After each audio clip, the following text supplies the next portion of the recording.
I'm excited to jump in with all of you because we've been talking throughout the weeks, months, years about this, but I think I wanted to start out with something because I think there's a lot of myths surrounding menopause, and we all talked about it as well. And I think the list goes on and on, but we kind of narrowed it down to one for each of you that you hear over and over, whether or not you're seeing patients or you're doing research. So, Dr. Haver, I want to start with you. One of the big myths that you think that's surrounding menopause that women need to be aware of?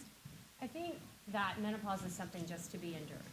You know, that you don't have options, treatment, therapy, that, you know, other than your hormones, you know, dropping off of a cliff, which is absolutely what happens, that it really doesn't have that much of an effect on how you age, how your relationship, you know, how you enter relationships, how you process information, how your mental health is affected, and that I think is really a mistake. Right. That this is a really big transition in our lives. It is natural, it is not a disease, but it does signify a time where we really need to look at our treatment options so that we can function at our best health for the rest of our lives, for that last third.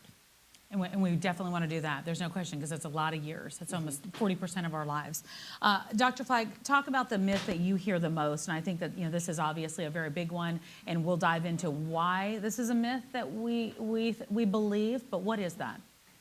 Yeah, so I see about 20 patients a day or so in Lower Manhattan, New York City, in an insurance-based practice, so have 15, 20 minutes to try to educate women.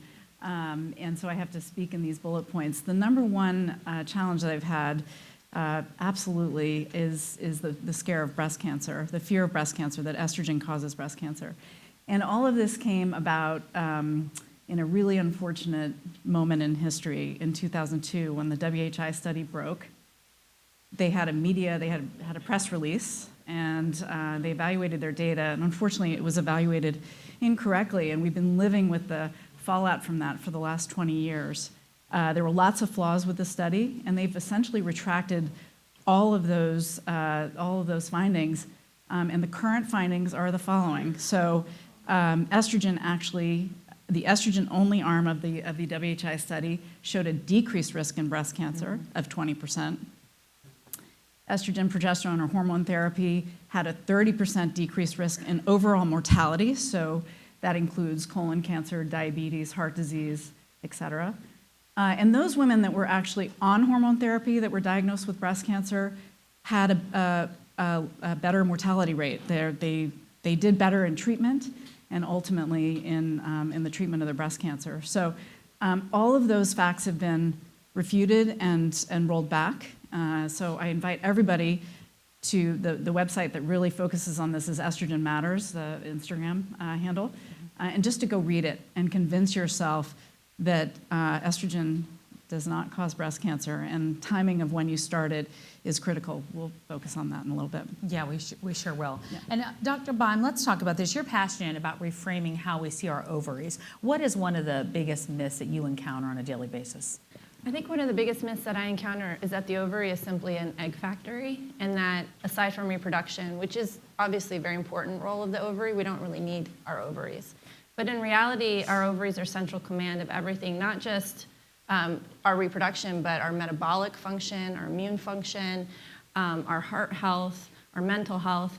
And this came out of some research that my group has been doing. I'm the founder and CEO of a biotech company called Celmatix. We're doing something radical, which is creating purpose-built drugs from scratch for conditions that uniquely impact women's bodies.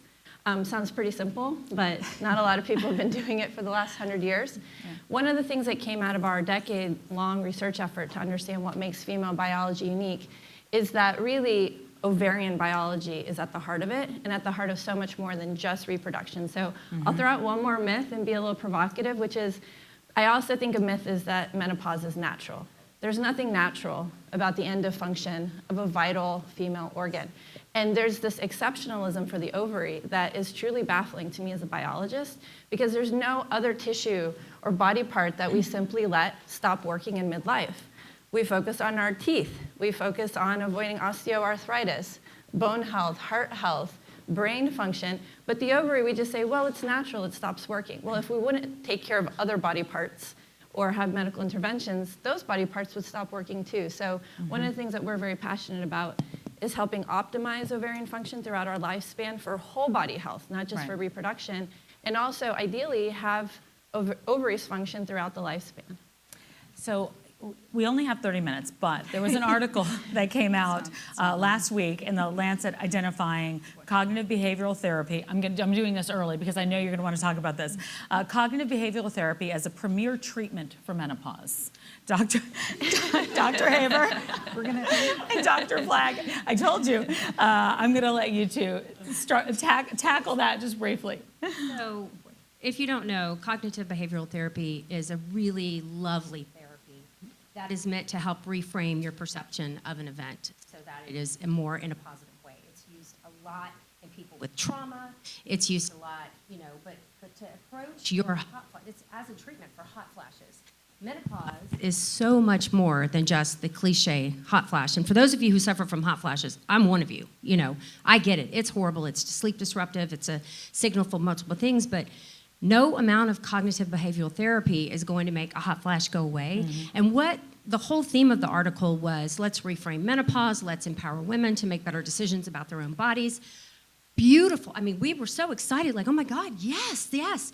But then the execution of it was, chin up, girls, get some therapy, turn on your fans, and open your legs. Yeah. So, love CBT. I do not think it is a gold standard for any treatment in menopause. It can be helpful for mental health, absolutely. Sure. But this is taking something biological and assigning a psychological cause. Mm-hmm. And that is the problem in female health. The health of women, so often in the history of medicine, something that is biological is assigned a psychological reason, and this has got to stop. Mm-hmm. There was a reason I wanted to get that one out there. I didn't want to miss it. Dr. Flagg, take it away. Yeah, so Lower Manhattan, access to a lot of things. I can tell you right now, I've never, ever prescribed CBT. Here's why, because my women in perimenopause, and we could focus on that, that's really when all these terrible symptoms are coming about. And I want people to think about perimenopause as the time when you should start treatment, all right? That's when you can get the most prevention. I have not prescribed CBT. My patients are working with a full-time job. They've got kids at home. They've got partners. They've got aging parents. They are there to the max. They can't tolerate anything else. CBT requires 6 months of therapy. You've got to make appointments to meet those appointments, and it's also expensive. And I haven't even tried to get it covered by insurance. I'm not going to try because I don't have the staff to even do that. I know that it's just not covered. So it's not a tenable treatment. Hormone therapy is FDA approved and has been for a very long time to treat hot flashes as the most effective therapy out there to treat hot flashes. Amongst other things, there are over 150 symptoms. Some people say 500, some say 32 of perimenopause, right? They're estrogen receptors from your head down to your toes. Every organ system, every cell is impacted by the lack of estrogen in your system. And I think and as a biologist and as a researcher, I don't know what your takeaway of this article was, but I really think it shows a disconnect between the boots on the ground, the people who are actually the clinical experiences of the actual experiences of women, versus someone sitting behind a desk and crunching numbers and trying to tell a female what she should feel and how she should believe about it. I'm going to say an additional thing to that. The boots on the ground, the people that are actually listening are rising up to the women and listening to what their symptoms are and how distressing it is and how much need there is to treat them, to modify that a little bit more. Do you want to jump in? Yeah, I think we really normalize female suffering, and we're trained to hang in there, and it's in your head, and you can overcome it with therapy. But what we're not thinking about, again, is the biology. So when your body is giving you a symptom, that is a gift. It's a signal to go get help and help try to bring your physiology back into balance. Because if you're experiencing extreme hot flashes, what you're not seeing is the increased inflammation in your body. You're not seeing the impact on your vascular system. You're not seeing the impact on your brain health. You're not seeing all of these other changes that are happening in your body. And I think menstrual pain is a great analogy here, that we just paper over it as a symptom, but we don't see it as an opportunity to try to help a woman's body get into balance, because periods shouldn't be painful. And so I think whenever we reduce, you guys said this, but maybe just to underscore, first of all, estrogen has so many roles in the body. There's not just one estrogen, there's 4 major estrogens, 6 minor estrogen. Testosterone is an important hormone. Progesterone. Insulin is one of the hormones that gets disrupted during menopause that we don't talk about. So again, when we are so reductive and we think that menopausal symptoms are simply, I'm getting hot flashes and I just need to solve that one symptom, we're missing the opportunity to really say, okay, something is really disrupted in this woman's body and she needs help.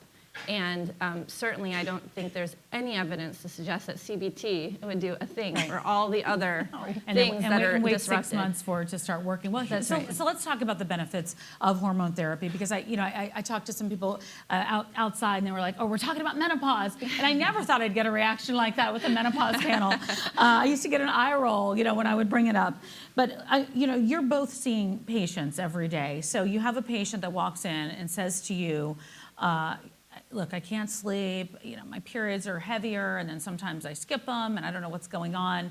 I'm foggy, I can't remember, where I left my keys, can't think of words, and I'm just feeling anxious. Where do you start with them as a patient walking through that door? So, we'll have you both do that. Again, I start talking to her, trying to explain the physiology of perimenopause, which is chaos. Perimenopause is literally a zone of chaos. The feedback systems are starting to fail between the hypothalamus, the pituitary, and the ovaries. And that journey looks very different from patient to patient. Menstrual dysregulation, hot flashes, night sweats, brain fog, mood disorders, gastrointestinal changes, bone change, musculoskeletal syndrome of menopause becomes this huge thing for them. So, being able to, I get to spend an hour with a new patient, the way I've developed my clinic, because insurance, I don't take it, so I'm very privileged, or my patients are privileged to come and see me. But they spend literally 30 minutes unpacking their menopause trauma. And I'm calming them down, explaining the physiology, basically validating what they're going through, telling them they're not crazy. And then we talk about therapy, which usually is going to start with how are we going to regulate these hormones through the transition and then on to your menopause. When we talk about the benefits, not just getting rid of the hot flashes and the very cliche symptoms, but it's going to protect your brain. It's going to protect your heart. It's going to protect your bones. It's going to protect your urinary system. It's going to protect your mood. And all of that together is going to protect your sleep. All of that's going to protect your relationships, your ability to function at work, your ability to take on all the challenges that you have. When women come to my office, they were high functioning before. Nothing's new. They haven't changed their diet. They haven't changed their exercise habits. Oh, and weight, that's a whole nother thing. They haven't, there's no new stressors in their lives. They were juggling it all. They were doing it all. Then all of a sudden, something's different. Their resilience has changed. And it's usually the menopause transition. Yeah. And we want them to keep hope throughout that, because there is another side to that. And I think that's what the most important part is. Dr. Flagg, I do want to ask you this, or to add this to it. There are women that are either not going to want to do hormone therapy or are not going to be able to do it because there are different reasons why. Can you address that? Because we don't want those women to be left out of this conversation. Yeah, absolutely. And I have a lot less time to speak with patients, and I'm just going to say this one thing. If you are seeing a physician and using your insurance, which the majority of people are, of course, don't loop in the menopause discussion with your annual exam. We are ruling out all sorts of cancers and screening you for all sorts of things in that 15, 20-minute visit. Make a separate appointment, a follow-up visit or a problem visit, however the office takes that appointment, to carve out that extra time to speak with your physician. So I just wanted to throw that out to give it enough time. And then in terms of people who maybe are resistant or can't, right? The risk factors, there are a list of risk factors that are contraindications for taking hormone therapy, among them active breast cancer, a history of a stroke or a heart attack, a thrombophilia, which is a clotting disorder. What am I forgetting? A liver disease. Vaginal bleeding, severe liver disease. And liver disease, yeah. So those are the contraindications, and obviously your physician has to screen you for those. So if any of those things are in place, we have to go down a different path and discuss other options. And then there are people that are just resistant or just too scared, and I can't convince them that it's okay. So then I really focus on the 6 pillars of lifestyle medicine, right? And you really can affect a lot of change. It takes a lot of effort and time. And there's 6 pillars. I'm going to add 2 more of those, but there's 6 pillars. And I try to get the woman's context in terms of what's distressing her the most. Often it's sleep or weight gain or whatever. And we focus on 1 or 2, not all 6. It's overwhelming. You just can't do it all. So we kind of just start chipping away. So it's sleep hygiene, it's substance use, it's social connections, it's exercise, nutrition, right? I'm going to add a couple more. This is going against what we're talking about here, but I think hormone therapy is the 7th pillar, and I think sexual health should be a part of everyone's sexual or health journey. So those are the 7 and 8 pillars. So we focus on those 6 and pick 1 or 2 to really focus on, and you can really affect a lot of change and get yourself feeling better. If you get sleep in line, so that's cutting down alcohol, right? Because it impacts your sleep directly. Where's Dr. Casperson? So sleep hygiene, right? Get off your phone, stop drinking caffeine after noon, don't drink more than 400 milligrams of caffeine, fluid restrict. If you get up and urinate in the middle of the night, fluid restrict starting at about 7 o'clock. Make sure you're hydrating through the day, but stop drinking water or whatever at 7 o'clock at night or 8 o'clock. Make sure you empty your bladder completely. That way it doesn't disrupt your sleep. Those are sort of basic sleep hygiene. I talk a lot about that one because you sleep, the next day is going to be better. Yeah, well, we finally stopped bragging about the fact we're getting less sleep, right? I mean, we went through life saying, like, I did this in 4 hours, and now we're grateful to get 4 hours. Tamsen, we're OBGYNs, right? It was like almost a fraternity to say you were up for 36 hours and you delivered 10 babies. I mean, Dr. Haver and I've done that. The amount of sleep deprivation is it's crazy. It makes a difference. Can I jump in with one comment? Oh, please. I don't know about you guys, but I find the broad lifestyle recommendations to be super overwhelming. Yeah. Right? Because the bottom line is we've been told to do all of those things since day one, right? I mean, since we were teenagers. It's not like we're hearing for the first time in our lives in midlife that we should be sleeping well, avoiding stress, eating green leafies, exercising, et cetera. And so one of the things, so I run a personalized medicine company, and I really believe in personalization. And when I talk to women, what I ask them, I'm not a doctor, but I say, what's bothering you the most? So for some women, it's sleep. For some women, they have achy joints. For some women, they're gaining weight or gaining weight in places they don't want to be gaining weight. They have unwanted hair. All of these things are a chain reaction biologically, right? And estrogen is one of thousands of things that are in concert. And when you lose a really key piece of that molecular chain reaction, it shifts the balance. And the specific symptoms you're getting in your body are a readout of where are those sensitivities in your body. And so what I would encourage you to do is, yes, in a perfect world, we follow all the recommendations all the time. But I think if you can really center in like, my biggest issue is sleep. Okay, if your biggest issue is sleep, then you really learn the sleep hygiene and you learn how certain things impact your sleep and you build from there. So I just want to throw that in because it can be very overwhelming. 100%, and I focus on 1 or 2 at a time. So. Well, so Dr. Beim, I wanted to ask you, your focus is future, precision medicine. So what do you recommend to have in the toolbox when people do feel overwhelmed? Because I also think about this. I also think about the fact that we do, give people a lot of information, but it's needed because everything changes and ebbs and flows. But the fact is that you don't know what everyone, everyone comes at this differently. I have hot flashes and brain fog, but dry skin is not one of the things I'm dealing with. So in terms of precision medicine, what do you recommend having in the toolbox? Well, I think first of all, you need a data set. I'm a data scientist at my core, and the beauty of an Oura Ring or a continuous glucose monitor or some kind of tracker is that you can become the expert of your own data. And we do have these amazing tools that we didn't have a generation ago to get that readout of what's going on with your heart rate, with your sleep, with your glucose levels. And so I wear a continuous glucose monitor, I wear an Oura Ring. Those are the kind of data inputs that have helped me. And I have learned through that simple things, like for my body, if I run even 0.8 miles, it regulates my glucose a day. If I regulate my glucose, I'm less likely to have a hot flash during my luteal phase. Again, I can't be perfect about running and lifestyle management, but I also have learned based on the rhythms of my body, when my body is most sensitive, both to me avoiding those lifestyle factors and having those interventions. So I would really encourage every woman to become the expert of her own data set. And then the other beauty is that if you have that data set and you can start to find those trends, you can make so much better use of that limited time that your poor doctor has to kind of integrate all of this and help personalize it for you. So I think one of the big questions that I see, and I'm sure you do too, a blood test. People want to know, like, how do I know if I'm in perimenopause? How do I know if I've hit menopause? So let's address that so we understand what that framework looks like. With current, validated laboratory testing, we don't have a great way to diagnose perimenopause. Right now, it is a diagnosis of exclusion. Basically, a patient comes in with a symptom set. The green score was validated in 2008. Almost no one uses it. It is a perimenopausal scoring system. You have, and I think it's 12 or 13 symptoms. You rate the severity of each. Nothing to do with your periods, by the way. It's like mental health changes, skin changes, bladder changes, et cetera, vaginal changes. And then based on your score, it is the predictability that you are in perimenopause. I can just talk to her, look at her symptoms. Right. Now, I do a lot of blood work.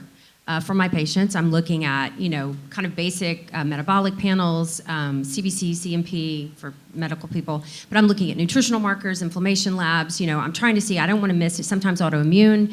A lot of things look like perimenopause, hypothyroidism, some autoimmune diseases, so I'm listening to the patient, in my head, going through the differential diagnosis, ruling out other conditions that may overlap, and then treating.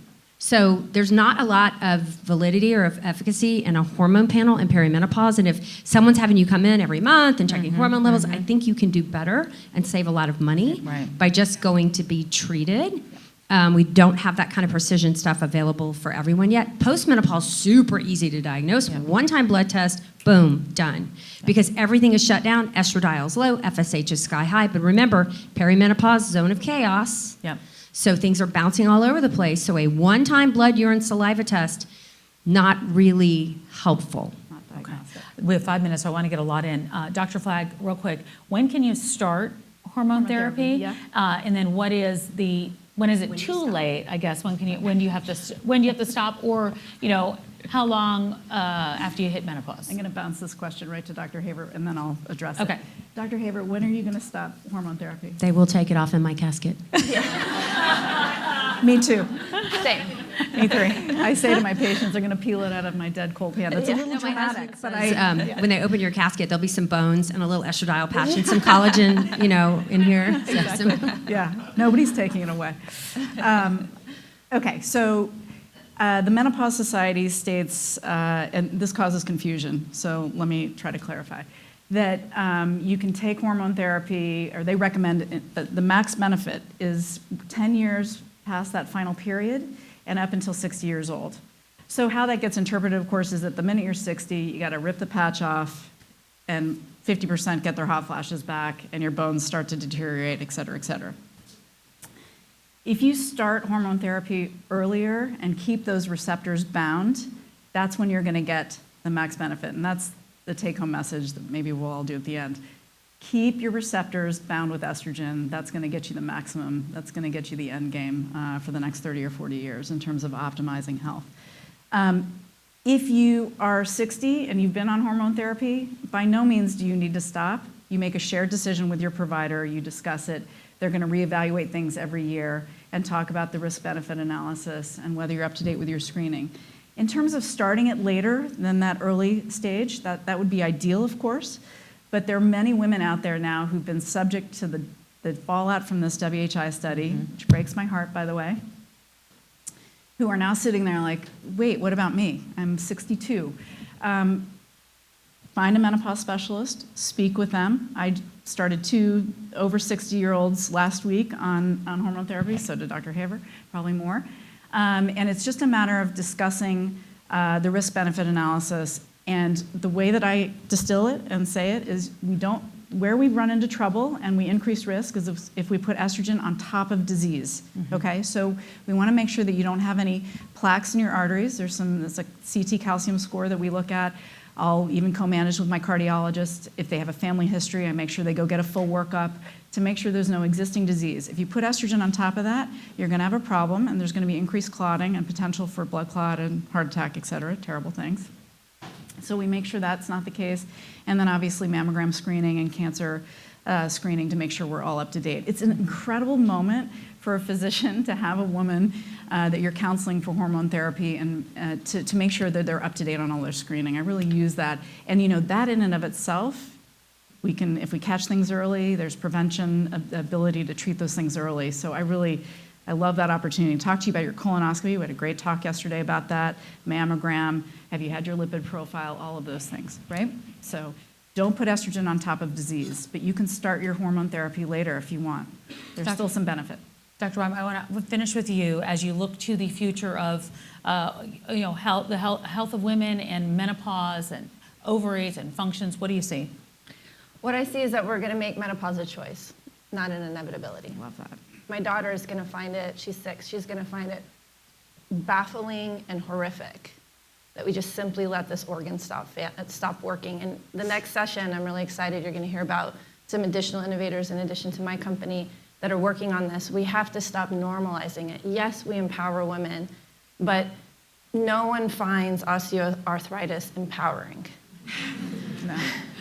And yet we encourage women to find the end of function of this vital organ empowering. And I think the more women who make noise about this and say, wait, why do I have to progressively have body parts either taken out or stop working? Why is that normal? Just because they're unique to my body. So I think the more people, I have an Instagram as well, Boss Ovary. I'm going to start a podcast in April and start talking about this stuff. But I really think the more women who stand up and say, I want all of my organs, including my ovary, to function well throughout my lifespan. I deserve that. It will help the innovators that you're going to hear about. It will help me, because it is a really uphill battle to pioneer innovations for something that people don't consider a problem. Mm-hmm. So if you guys help me convince the world that this is a problem, that our ovaries are not functioning well through most of our life and then stop functioning in midlife, it just then makes doing something about it so much easier for the scientists who are trying to pioneer a different future for us. And when we talk about, we've got 2 more minutes here. When we're talking about doing that and advocating for yourself, I mean, I think that's something really important. We have a lot of people that say, my doctor doesn't hear me, doesn't even understand hormones, doesn't know what to tell me. What do you say to them? What is that script you need to bring into the doctor's office? A couple of tips, and I'm going to steal from Dr. Casperson sitting on the front row. Pro tip, I'm totally taking your words, stealing your line.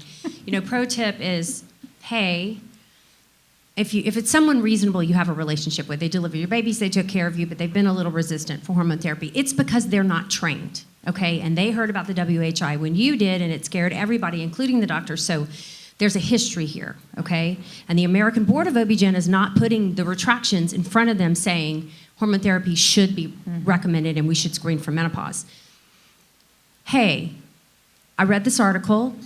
I'd like to try this medication. Let me try it for 3 months and see how I do.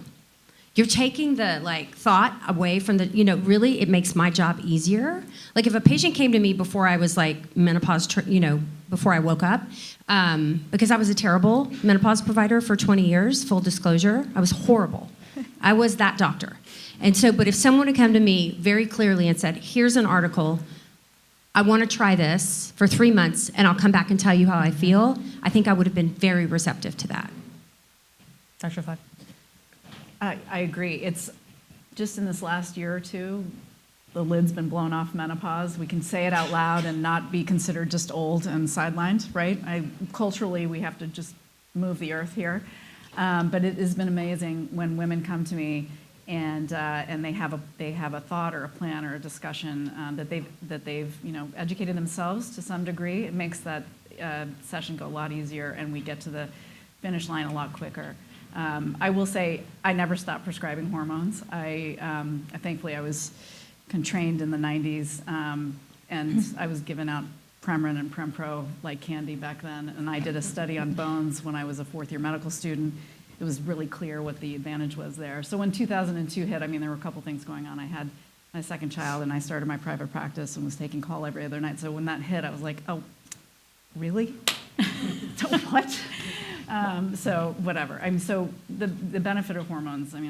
But that's what we're here for, is to dispel those myths. Absolutely, it's been an uphill battle. Yeah, with of course. Breast cancer scare, but well, thankfully we're on our way. We're on a great trajectory. Well, thank you so much. It's wonderful. I feel like we got it. We got doctor's visits all taken care of in this session. I appreciate it. Thank you. Yeah, thank you.